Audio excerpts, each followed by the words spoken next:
Dear friends, this is the second episode of the series Ruthless Repartees in History. Repartees, as I told you the other day, means ഉരുളയ്ക്ക് ഉപ്പേരി പോലത്തെ മറുപടി. ആ ചോദ്യത്തിന് വളരെ കടുത്ത രീതിയിലുള്ള മറുപടി, നിശ്ചിതമായ മറുപടി. ഇതാണ് repartee. And the dramatist person are the same as in the previous episode. They are conservative leader Benjamin Disraeli and William Gladstone, Liberal Party leader William Gladstone. As I told you in the other episode, Disraeli had a very caustic tongue. ആ വാക്കുകൾ അതിൻ്റെ ഇരകളെ പൊള്ളിക്കുന്ന ചൂടുള്ള തീക്ഷ്ണതയുള്ള വാക്കുകളുടെ ഉടമയായിരുന്നു ഡിസ്രായേലി. Now, in this episode, the background is the plague. In the 19th century, at some point of time, a plague broke out in England. But plague is not a disease or an epidemic as far as the Briton, BRITON, ബ്രിട്ടീഷുകാരൻ എന്നർത്ഥം, is concerned. It is catastrophic there. It is catastrophic there. It's a catastrophe. It's a huge tragedy as far as the Britain is concerned, because they are immediately reminded of the plague in the 13th century that left London city a virtual graveyard. അപ്പോൾ ബ്രിട്ടീഷുകാരനെ സംബന്ധിച്ചിടത്തോളം plague എന്ന് പറയുന്നത് കേവലം ഒരു രോഗമല്ല, പകർച്ചവ്യാധിയല്ല, സർവനാശത്തിന് തുല്യമാണ്. അവരുടെ ശാപവാക്ക് തന്നെ പ്ലേഗാണ്. അവർ ശപിക്കുന്നത് വേറെ ഒന്നും പറഞ്ഞല്ല, മുടിഞ്ഞു പോട്ടെ എന്നോ തകരട്ടെ എന്നോ ഒന്നും പറയണ്ട, പ്ലേഗ് ഓണിയോ എന്ന് പറഞ്ഞാൽ മതി. പ്ലേഗ് പടരട്ടെ എന്ന് പറഞ്ഞാൽ അതിനർത്ഥം സർവനാശമാണെന്നർത്ഥം. So that is the level of fear, trepidation that the average Briton evinces when the subject is plague. So here in the 19th century there was a plague. Naturally, its repercussions were felt in Parliament. Repercussions, consequences. അതിൻ്റെ അനുരണനങ്ങൾ പാർലമെൻറ്റിലും ധ്വനിച്ചു. As usual, the prime minister would play it down. അതായത് ഒരു ദുരന്തമാണെങ്കിൽ പോലും ഭരിക്കുന്ന പാർട്ടിയുടെ തലവനായ പ്രധാനമന്ത്രി അതിനെ ലഘൂകരിച്ച് കാണും. പ്രതിപക്ഷ നേതാവ് അതിനെ പർവ്വതീകരിക്കും. ഇതാണ് ലോക സ്വഭാവം. This is the way the world over. The leader of the opposition will try to make a mountain out of a molehill. But the ruling prime minister will be dismissive. അദ്ദേഹം അതിനെ തള്ളിക്കളയും. അപ്പോൾ ഈ പ്ലേഗ് 13ാം നൂറ്റാണ്ട് പോലെ ഒരു ദുരന്തമാണ്, കലാമിറ്റിയാണ് എന്ന് പ്രതിപക്ഷ നേതാവ് പറഞ്ഞു പാർലമെൻറ്റിൽ. But the prime minister had to play it down.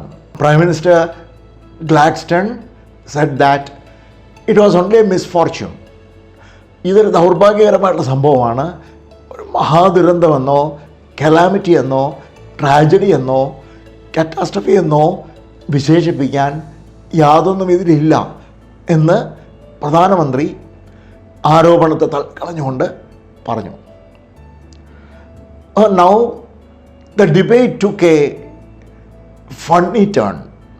The leader of opposition, Benjamin Disraeli, asked the Prime Minister Gladstone to distinguish between misfortune and calamity.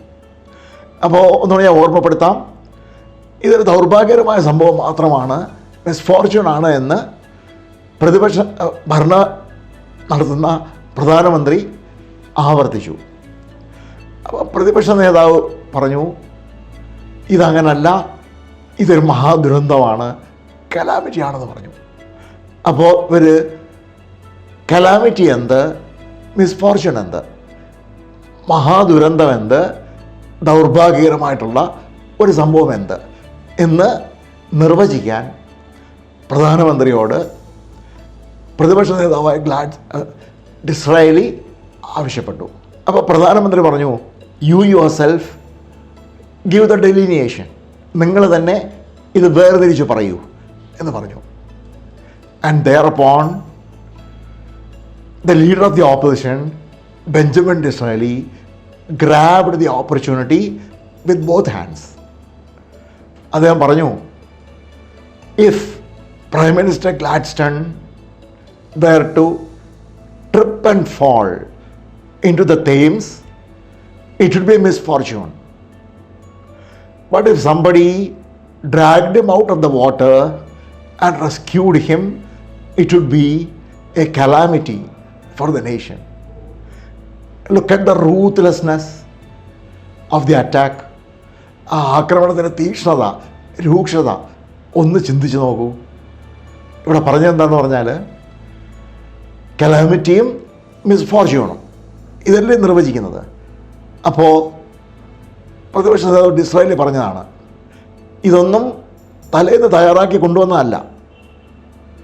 ആ നിമിഷം അദ്ദേഹത്തിൻ്റെ ബുദ്ധി ഉണർന്ന് പ്രവർത്തിച്ച് അതിൽ നിന്ന് ഉരുത്തിരിഞ്ഞ് വന്ന പ്രതികരണമാണ്.